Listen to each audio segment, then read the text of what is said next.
ஓம் நமோ நாராயணா. நம்ம இந்த கொடிக்கம்பத்துலேருந்து வெளியில் வந்தோம்னா, அதாவது ரெங்கவிலாச மண்டபத்தை தாண்டி உள்ளே போகிறோம். அந்த உள்ளே போகும்போது லெஃப்ட் ஹேண்ட் சைடு பார்த்தீங்கன்னா அமிர்த கலச கருடாழ்வார் இருப்பார். அதுக்கு அடுத்தது பார்த்தீங்கன்னா சக்கரத்தாழ்வார் லெஃப்ட் ஹேண்ட் சைடில். அப்படியேவும் தாயார் சன்னதிக்கும் போகலாம். ரைட் ஹேண்ட் சைடு ராமானுஜர் இருப்பார். அப்படியே உள்ளே நுழையும் போது பார்த்தீங்கன்னா ஒரு கோபுர வாசல் இருக்கும். அந்த கோபுர வாசலில் 2 பக்கமுமே கங்கையும் யமுனையும் இருக்கிறதா ஒரு ஐதீகம்.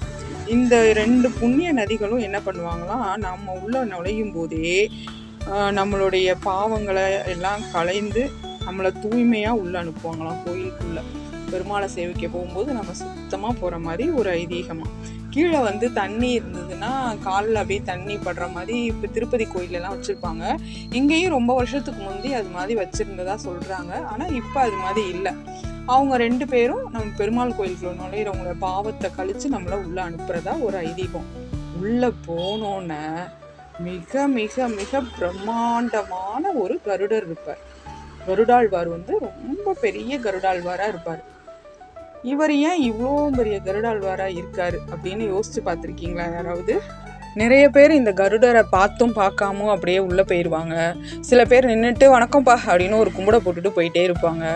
ஆனால் உண்மையிலுமே இந்த கருடர் எப்பேற்பட்டவருங்கிறத தெரிஞ்சால் ஒரு நிமிஷம் நின்று, ஐயா நீங்கள் இவ்வளோ பெரிய ஆளாயா, இவ்வளோ நாளாக இது தெரியாமல் போயிடுச்சே அப்படின்னு சொல்லி அவரை அப்படியே நின்று ரசித்து நீங்கள் பார்ப்பீங்க. பிரம்மாண்டமாக பார்ப்பீங்க. நீங்கள் வா வா இப்பேற்பட்ட கருடரா இவர் அப்படின்னு நினச்சி நல்லா நின்று சேவிப்பீங்க. இப்போ வந்து ராமாயணத்துலலாம் வந்து ஆஞ்சநேயர் வந்துட்டதுனால அவரை பற்றின மகிமைகளை நம்ம ராமாயணம் எல்லாருமே கேட்டிருப்போம், சினிமாக்கள் எல்லாம் பார்த்துருக்கறதுனால அவரை பற்றின மகிமைகள் எல்லாருக்குமே தெரிஞ்சிருக்கு. ஆனால் கருடரை பற்றி நிறைய பேருக்கு தெரியவே இல்லை. அதனால தான் நான் இந்த பதிவில் கருடாழ்வாரை பற்றி சொல்லலான்னு இருக்கேன். கேட்கலாமா? பல 100 ஆண்டுகளுக்கு முன்னாலேயே ஒரு சுண்ணாம்பு காரைங்கெல்லாம் இருக்கும்ல, அதுலேயே ரெடி பண்ணி பெரிய பீடத்தை ரெடி பண்ணியிருக்காங்களாம். சுமார் 20 அடி உயரத்தில் இந்த கருடனை உருவாக்கியிருக்காங்க.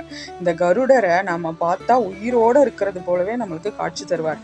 இவர் வந்து அனந்தன், வாசுகி, தட்சன், கார்கோடகன், சங்கன், பதுமன், மகாபதுமன், குளிகன் அப்படின்னு 8 நாகங்களை ஆபரணமாக அணிஞ்சிருக்காரு. இவருக்கு சிவப்பு கலரில் ஒரு பெயிண்ட் மாதிரி அடிச்சிருக்காங்க இல்லையா, அது வந்து ரொம்ப வருஷத்துக்கு முந்தையே மூலிகைகளால் தயாரிக்கப்பட்டு அடித்ததாமா. அந்த பழமை மாறாமல் அப்படியே இருக்கணுங்கிறதுக்காக இன்னமும் அது மேலே பெயிண்ட் அடிக்காமலே இருக்காங்க. புதுப்பிக்கிறதுக்கு நல்லா புதுசாக இன்னும் பளிச்சுன்னு வரணும் அப்படின்றதுக்கு பெயிண்டே அடிக்கலையாம். அது அப்படியே இருக்கணும் அப்படின்றதுக்காக.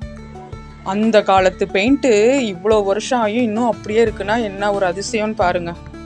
இவருக்கு பக்ஷிராஜன்னு இன்னொரு பேரும் இருக்குது. இவர் பேருக்கு தகுந்த மாதிரியே இவரது கை, கால், நகங்கள்லாம் அது போலவே வடிவமைச்சிருப்பாங்க. ரெக்கைகள்லாம் அது போலவே வடிவமைச்சிருப்பாங்க. இந்த பிரம்மாண்டமான கருடருக்கு சுமார் 15 மீட்டர் வேஷ்டியாம். இவ்வளவு பெரிய கருடர் இந்த மண்டபத்தில் இருக்கிறதுனால தான் இந்த மண்டபத்துக்கு பேர் கருட மண்டபம்னு பேர். இவரை சேவிச்சுட்டு தான் உள்ளே போய் பெரிய பெருமாளை சேவிக்கணுமா.